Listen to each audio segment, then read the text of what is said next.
alphabet test is in 4-part, Part 1, Part 2, Part 3, and Part 4. Now look at Part 1.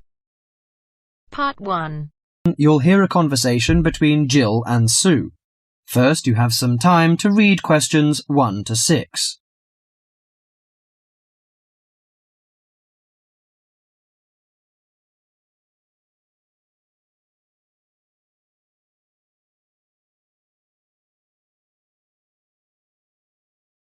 Now listen to the conversation and answer questions 1 to 6. Hello, Sue. Fancy meeting you here. It is Sue Johnson, isn't it? Oh, hi, Jill. It must be ages since we've seen each other. What a surprise. How are you? Yes, well, I'm fine. I just got back from 2 years teaching in Hong Kong, actually. Oh, I thought you'd gone into computing or nursing. No, I ended up being a teacher after all. And how about you? Oh, fine. Things are going quite well, in fact. So, what have you been up to over the last 3 years? Working, studying, you know, the usual things. Oh, and I got married last year. Congratulations. Anyone I know? Yeah, you might remember him from our college days. Do you remember Jerry? Jerry Fox? Jerry? Was he the one with the dark hair and beard? No, that was Sam. No, Jerry's got blonde hair and glasses. He's pretty tall. Well, we got married, finally. Great. And where did the wedding take place? Was it here in London? No, in the end, we decided to get married in Scotland. Jerry's parents lived there, so we were married in the small village church with the mountains in the background. Fabulous. Have you got any pictures? Well, funny you should ask. I have actually got a couple here. They're a bit battered because I've been carrying them around in my bag. Oh, never mind. Let's have a look. Oh, don't you look wonderful? Who are those people behind you? Oh, that's my older sister, Clara. Oh, she looks like you. Do you think so? Everyone says that, but we can't see it. Is she married now? Yes, and she's got 3 children, a girl and twin boys as well. Wow, imagine having twins. Look, why don't we have dinner together and catch up on a few things? Would you like to come over one evening? Oh, that would be lovely. What about next Friday evening? Fine. What time? Shall I come over about 8 o'clock? Oh, come about 7:30. I'm usually home around 6:30, so that'd give me plenty of time to get dinner ready. Oh, fine. And, one last thing. Where do you live? What's the address? Oh, good thinking. Here's my card. The address is on the back. We've got a flat in an old house. We live on the 3rd floor of a large old house. The house has been converted into flats, so when you arrive, you'll need to press the bell, second from the top. The bell second from the top, okay? There's a little intercom arrangement, so I can let you in. Right, okay, see you on Friday then.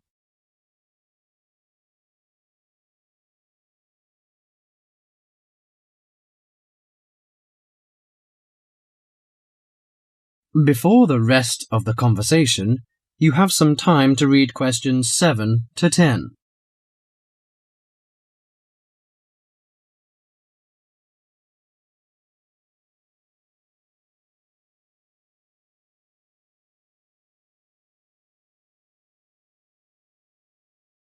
Now listen to the rest of the talk and answer questions 7 to 10. Welcome, Jill. This is my husband, Jerry. Jerry, this is Jill. Hi, Jill. Nice to meet you. Hi, Jerry. Well, let's come in and take a seat. Sue told me that you've just returned from Hong Kong. Was it a pleasant trip? What kind of city is it? Oh, well, Hong Kong enjoys a reputation for the flourishing business. It has a population of around 6.6 million. Much larger than that of Sydney, right? Sydney has a population of 4 million, I think. Yes, did you enjoy staying there? Well, being a metropolis has advantages. You get the latest films and music. There's always something going on, and there's such a wide variety of different people and cultures that it's difficult to get bored. Of course, all this has its downside. The cost of living is very expensive, and most people cannot afford to go out very often. So although the entertainment is available, you have to have a lot of money to enjoy it. Another problem is, like most big cities, there's a lot of crime. What about the weather? I suppose that it gets a lot of rain. Not always. In summer it's humid, but it's cool and dry in winter. The average temperature in June and July is about 91 degrees Fahrenheit. Hotter than here. The best seasons are spring and autumn. They are mild and agreeable. Is there anything you particularly miss of staying there? Yes, the tasty local food is to my liking, especially the seafood. Hong Kong also enjoys the fame of a paradise for shopping, but I'm not very keen on that, you know. I suppose it must be your favourite. Most shopping malls in Hong Kong have longer opening hours than those in Sydney. Some are even open the whole night during the Christmas holidays. Oh, it sounds lovely. I hope I have a chance to travel there. And I can be your tour guide. Yes, that's great. That is the end of part 1. You now have half a minute to check your answers.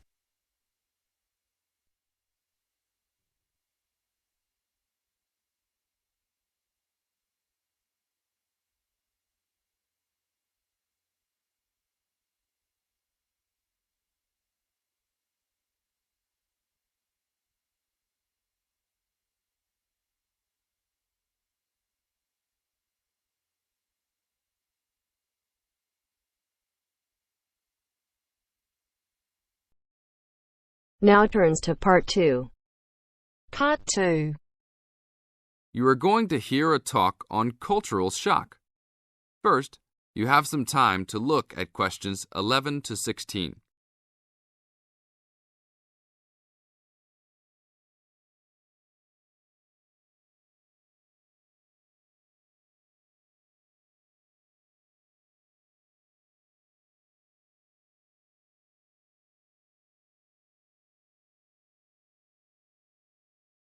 Now listen to the tape and answer the questions.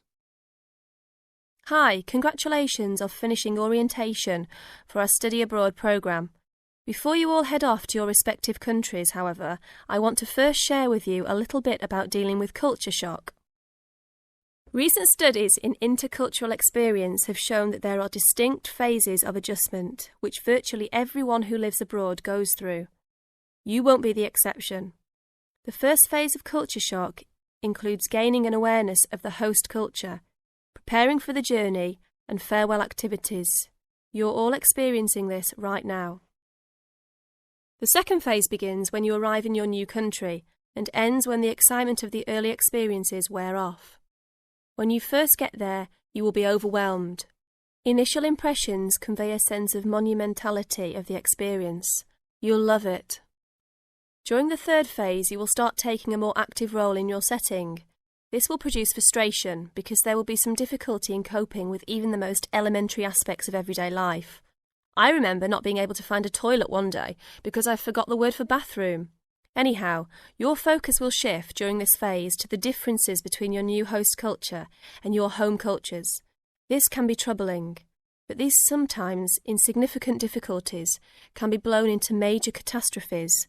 That's why the stage is most often referred to as culture shock. Now look at questions 17 to 20.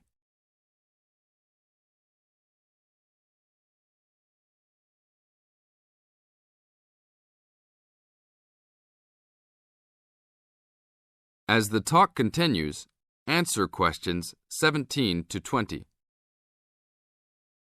But relax, when this stage is over, you will slip into the gradual adjustment stage. You may not even be aware that this is happening. You will just begin to orient yourself and to interpret subtle cultural clues. The culture will become familiar to you, and you'll start to feel at home. The next phase will be your discovery that you have the ability to function in two cultures with full confidence. and you may even feel completely integrated into your new host culture. In this phase, you will also start to have a sense of shared fate concerning events abroad. The last stage is the re-entry phase when you return home. This can be for some the most painful phase of all. You will be excited about sharing your experiences, but you will realise that you have changed and won't be able to explain how or why.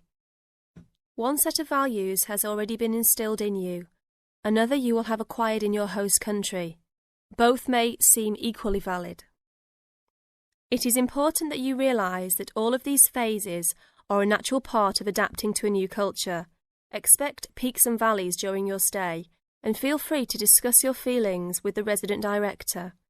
These culture shock phases tend to occur even with relatively short stays abroad. During your stay, if you feel a wave of bewilderment wash over you, remember this little talk and look back at your notes. One very typical reaction against culture shock is the tendency to hang out with other Americans. Remember, you are coming to a foreign country to get to know her people, language and culture better. If you avoid contacts with the foreign language, you cheat yourself and lengthen the process of adaptation. That is the end of part 2. You now have half a minute to check your answers.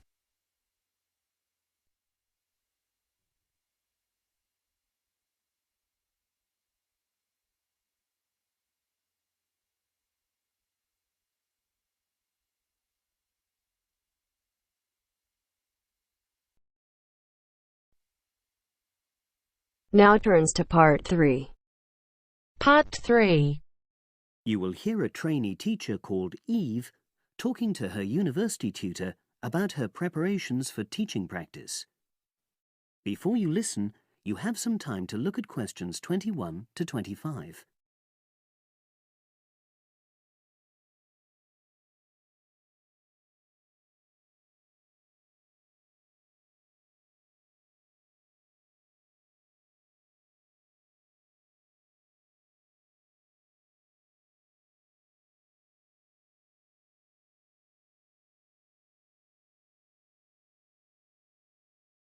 Now listen and answer questions 21 to 25.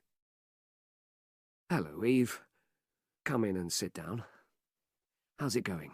Fine, thanks. I'm looking forward to my teaching practice next week. Good. Now, you've got 2 classes, haven't you? Year 3 and Year 6. Have you done your lesson plans? Well, I've decided to take the topic of renewable energy.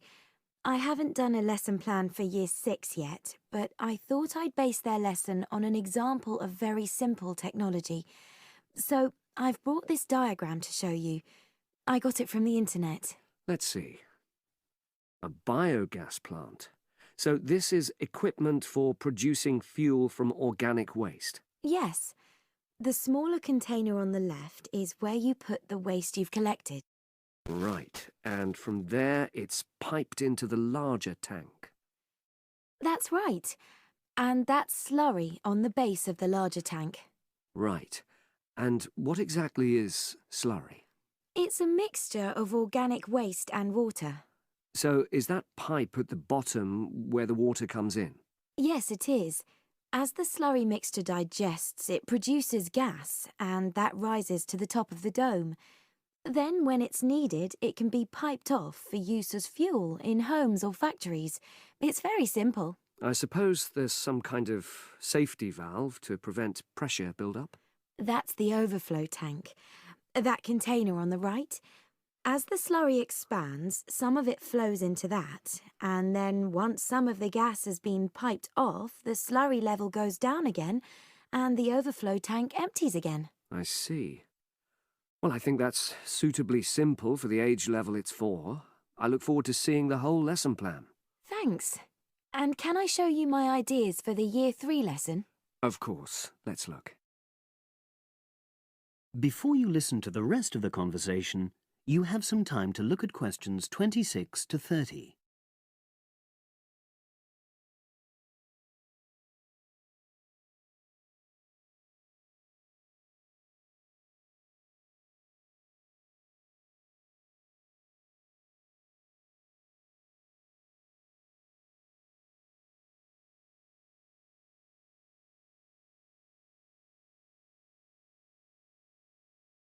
Now listen and answer questions 26 to 30.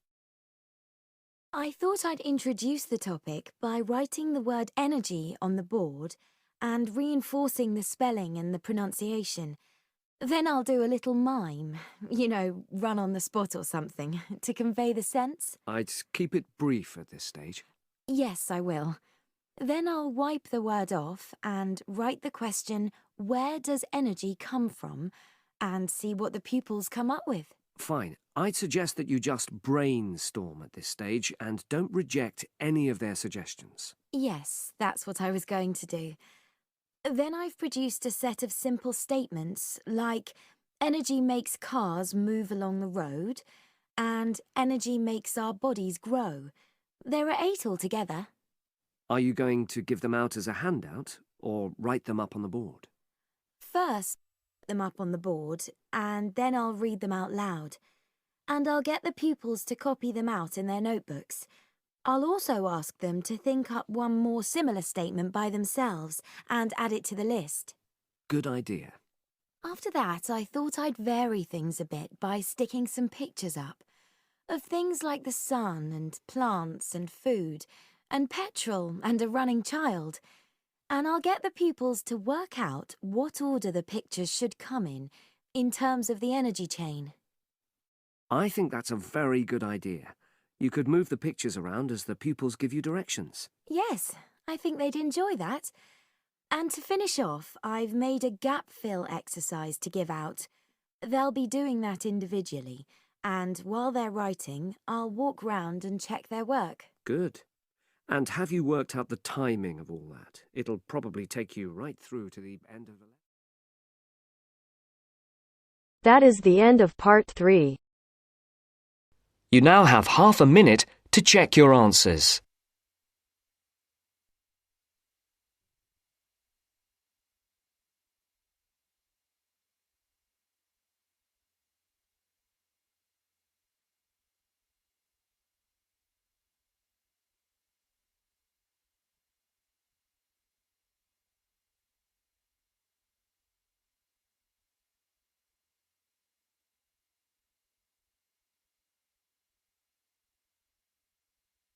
Now turns to part 4.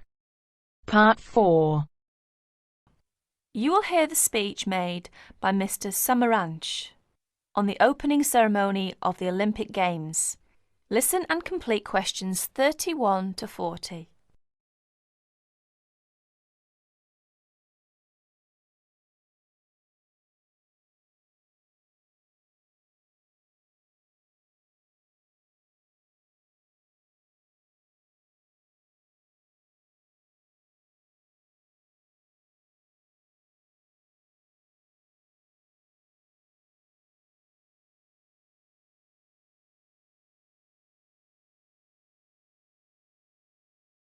Here is the President of the International Committee, Mr. Samaranch's speech at the opening ceremony of the 26th Olympic Games. I'll read it for you. On behalf of the International Olympic Committee, it gives me great pleasure to welcome you to the Games of the 26th Olympiad, Sydney 2000. The goal of the Olympic movement is to contribute to building a peaceful and better world by educating youth through sport practice without discrimination of any kind, and in the Olympic spirit. In the spirit, nations and youth of the world come together every 4 years to celebrate the world's largest sporting festival. SOCOG has organized these sporting competitions in consultation with the international federations responsible for each sport. This is through nomination of technical officials, specification of technical requirements, and the cooperation with IOC and SOCOG on venue and other preparations. We thank each international federation for their vital efforts in the preparation of these Millennium Games. The Sydney 2000 Olympic Games is also the centenary of women's participation. With a record number of events and disciplines for women at the Games, the Olympic movement continues to recognise and support the vital role of women in sport. As we embark on a new millennium, it is the Olympic Games that will continue to unite the world and celebrate humanity. That is the end of part 4.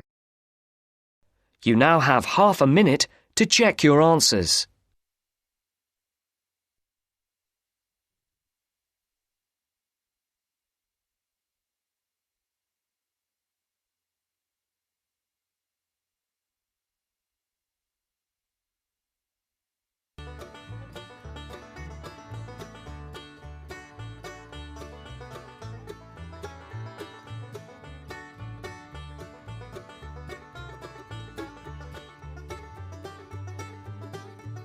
That is the end of the test.